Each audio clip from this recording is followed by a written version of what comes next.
سیٹھ کے پاس گئی تو جا کے کہنے لگی میں غریب ہوں، پریشان ہوں، بلخ میں قحط ہے، سارا زمانہ جانتا ہے، تو میں اس لیے سمرقند آئی ہوں، بیٹیوں کا ساتھ ہے، نہ رہنے کو جگہ ہے، نہ کھانے کو روٹی ہے، نہ پہننے کو کپڑا ہے، مہربانی کر تھوڑی مدد کر۔ کہنے لگا ہو کون؟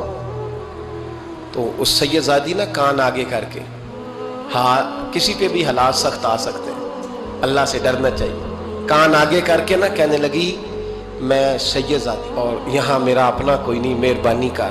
تو وہ سیٹھ صاحب، چودھری صاحب کہنے لگے مجھے کیسے پتا چلے گا تو سید ہے؟ تو سید زادی نے اپنا پلو کھولا اور اپنے آنسو دونوں آنکھوں سے صاف کیے تو کہنے لگی اللہ تیرا بھلا کرے، میں ثابت نہیں کر سکتی کہ میں حضور کا خاندان، میرے پاس کوئی دلیل نہیں، میں نہیں بتا سکتی، چل ٹھیک ہے، چلی گئی۔ کسی نے بتایا کہ یہاں ایک یہودی بھی رہتا ہے، وہ بڑا سخی ہے، یا آتش پرست ہے، یا پارسی ہے کافر غیر، سخی بڑا ہے۔ اس کے پاس گئی، بیٹھی رہی، لوگ بیٹھے تھے، جب چلے گئے تو قریب گئی، کہنے لگی مجبور ہوں، پریشان ہوں، غریب نہیں ہوں۔ کہنے لگا بی بی تجھے کبھی دیکھا نہیں، سمرقند کی اتنی آبادی نہیں، میں سارے شہر، تو کون ہے؟ تو کہنے لگی تعارف نہ ہی پوچھے تو اچھا ہے۔ اس نے کہا چلو اگر پتہ چل جائے تو۔ کہنے لگی میں مسلمانوں کے نبی کی اولاد ہوں، مسلمانوں۔ اس نے کہا پیغمبر خدا کی اولاد؟ اٹھ کے کھڑا ہو گیا، بی بی کو ساتھ لیا، گھر گیا، کہنے لگا جو صاف ستھرا کمرہ ہے نا اسے پھر دھو ڈالو، ایک دفعہ پھر دھو ڈالو۔ کمرہ دھلایا، صاف کرایا، پھر کہنے لگا بی بی میرے برتن زیادہ صاف ستھرے نہیں، میں نئے نہ خرید کے لا دوں۔ پھر نئے برتن لایا، پھر اپنے بچوں سے کہنے لگا اونچا نہ بھولنا کہ سیدہ فاطمہ کی شہزادیاں آئی ہیں، یہاں کوئی شخص اونچی بات نہ کرے۔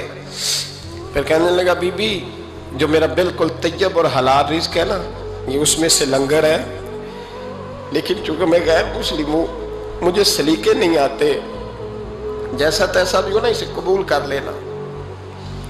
خاتون کو کہنے لگا یہ گھر ہے، جب تک جی چاہے یہاں رہنا، اور دیکھنا ہو سکے تو رات اپنے نبی سے سفارش کرنا، میرا بھی کوئی مسئلہ، میری بھی کوئی قبولیت کہیں ہو جائے۔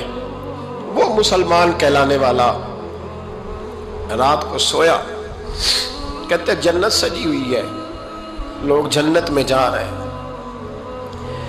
لائنیں لگی ہوئی ہیں، نبی پاک لوگوں کو جنت میں بھیج رہے ہیں، میں بھی دوڑ کے لائن میں لگ گیا، فرشتے نے میرا بازو پکڑا، کہا پیچھے ہٹ، تو میں دوڑ کے حضور کی بارگاہ میں گیا، میں حضور سارے جنت میں جا رہے ہیں کہ مجھے نہیں جانے دیتا؟ نبی پاک نے فرمایا تو کون ہے؟ کہ یا رسول اللہ میں مسلمان ہوں۔ کہتے حضور مجھ سے فرمانے لگے کوئی دلیل ہے تیرے پاس؟ دلیل ہے کوئی تیرے پاس؟ میں چپ کر گیا، فرمایا میری بیٹی تیرے دروازے پر آ ہی گئی تھی تو دلیلیں پوچھنے لگ گیا تھا؟ میں جا دوڑ جا۔ سویرے آنکھ کھلی تو گلیوں میں ڈھونڈتا پھرتا ہے، تلاش کرتا پھرتا ہے، کونے کونے میں جاتا ہے وہ سادات کا گھرانہ کہاں گیا، ڈھونڈتے ڈھونڈتے اس غیر مسلم کے دروازے پہ جا کے پہچان لیا، تو کہنے لگا خدا کا واسطہ جو تو نے نوکری کی ہے نا ان کی مجھ سے 11 گنا لے لے، یہ سادات کا گھر مجھے دے دے۔ تو کہنے لگا کل تو آتا تو شاید بات اور ہوتی، آج بات اور ہے۔ اس نے کہا مہربانی کر، کہا نہیں کل تو آتا تو معاملہ اور تھا، آج معاملہ آج اور ہے، رنگ بدل گیا ہے، حالات تبدیل ہو گئے ہیں، اب تو دیکھ تاک کے آیا، جا دوڑ جا۔ کہنے لگا نہیں مہربانی کر، دے دے، تو غیر مسلم میں تیرا کیا تعلق؟ کہنے لگا چپ کر، غیر مسلم میں کل تک تھا، کل سے سیدوں سے پیار کیا ہے تو میرے حالات سنور گئے ہیں، وہ جو نظارے تو نے رات خواب میں دیکھے ہیں میں نے جاگتی آنکھوں سے دیکھے ہیں۔ بنی اسرائیل کا ایک بادشاہ تھا، محل اس نے اپنا تعمیر کرنا تھا۔ یہاں ہمارے ہاں پتہ کیا ہوتا ہے، یہاں ہمارے ہاں اللہ تعالیٰ خیر کرے پورے کے پورے گاؤں سوسائٹیاں بنانے کے لیے اٹھا دیے جاتے ہیں۔ یہاں کہتے ہیں کہ ہم باؤنڈری کرنے لگے ہیں، اگر زمین ہمیں نہیں دو گے تو بند کر دیں گے راستہ ہی تمہارا، کیونکہ ہم نے آگے سے بھی خرید لیا اور پیچھے سے بھی۔ کس نے اجازت دی؟ نبی پاک صلی اللہ علیہ وسلم نے تو کہا جو رستے کا خالی نشان مٹائے وہ بھی لعنتی ہے، جو نشان مٹا دے اور جو رستہ ہی کسی کا بند کر دے۔ لیکن چونکہ اس کے پاس دولت ہے اور اوپر تک اس کے ہاتھ مل گئے، اب اسے کو منع کر سکتا ہے؟ اور اتنے بڑے آدمی کا تو کوئی نام لے کے بھی بات نہیں کر سکتا، ڈر آتا ہے، اس لیے کہ بڑی لمبی دور دور تک ان کی باتیں ملی ہوئی ہیں لوگوں کے ساتھ، لوگ ذکر کرنا بھی پسند نہیں کرتے۔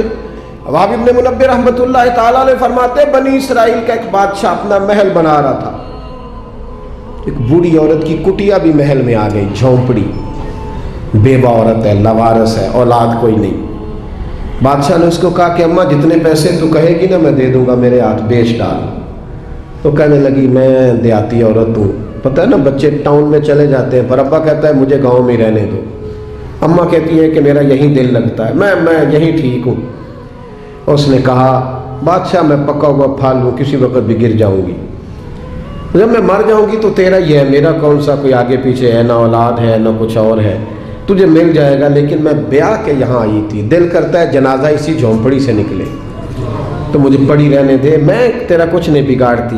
اس نے کہا وہ نقشہ میرا خراب ہوتا ہے، کئی لوگوں کا نقشہ، ہاں بڑے لوگوں کے نقشے خراب ہوتے ہیں، یہ نہیں پتا کہ اگر ظلم کرو گے تو قبر کا نقشہ بھی خراب ہو جائے گا، قبر کا نقشہ بھی خراب ہو، کہ میرا نقشہ خراب ہوتا ہے، رستے میں آتا ہے نا تیرا وہ جھونپڑا کچا مکان تو اٹھا اس کو۔ بوڑھے لوگ بیچارے کمزور لوگ، اماں اپنے گھر کے ساتھ جوڑ کے بیٹھ گئی، آرزوؤں کا مسکن تھا، تن کا گھر جمع کر کے گھر بنایا تھا، اماں باہر ہی نہیں جاتی، اگر میں گئی تو میرا گھر گرا نہ دیا جائے، لیکن انسان کتنے دن بیٹھ سکتا ہے، کئی دن گھر سے چمٹی رہی، آخر ایک دن انسانی ضرورت کی خاطر گھر سے باہر نکلی، چند گھنٹے دور گئی تھی، بادشاہ نے پہلے سے بندوبست کیا تھا کہ جیسے نکل جائے نا تو بلڈوزر چلا دینا، جو اس وقت سہولت تھی، گرانا فٹافٹ۔ ہم کو پتا جنہوں نے قبضہ کرنا ہوتا ہے وہ تو رات کو دیواریں بنا کے چھت بھی ڈال لیتے، جنہوں قبضہ کرنا ہوتا ہے نا جی، اور رات میں ہی ساری تیاری مکمل ہوتی ہے، دیواریں چن کے اور چھت بھی ڈل جاتی ہے، تالا بھی لگ جاتا ہے، گیٹ بھی، سب کچھ ٹھیک ہو جاتا ہے، راتوں رات ہی نظام ہو جاتا ہے، فوراً گرا دیا اس کا مکان۔ اماں چند گھنٹوں کے بعد آئی، حضرت وہاب ابن منبہ کہتے ہیں پھر اس نے جو دعا مانگی تو پھر ہل گئے زمین و آسمان، بوڑھی تھی نا اور مظلوم تھی، اور میرے نبی کریم علیہ السلام نے فرمایا جب مظلوم ہاتھ اٹھاتا ہے تو پھر رب کریم اس کی دعا کو ضرور قبول فرماتا ہے۔ اس عورت نے ہاتھ اٹھائے اور دعا مانگی، کہنے لگی اے اللہ میں تو موجود نہیں تھی پر تو موجود تھا نا، عرش کے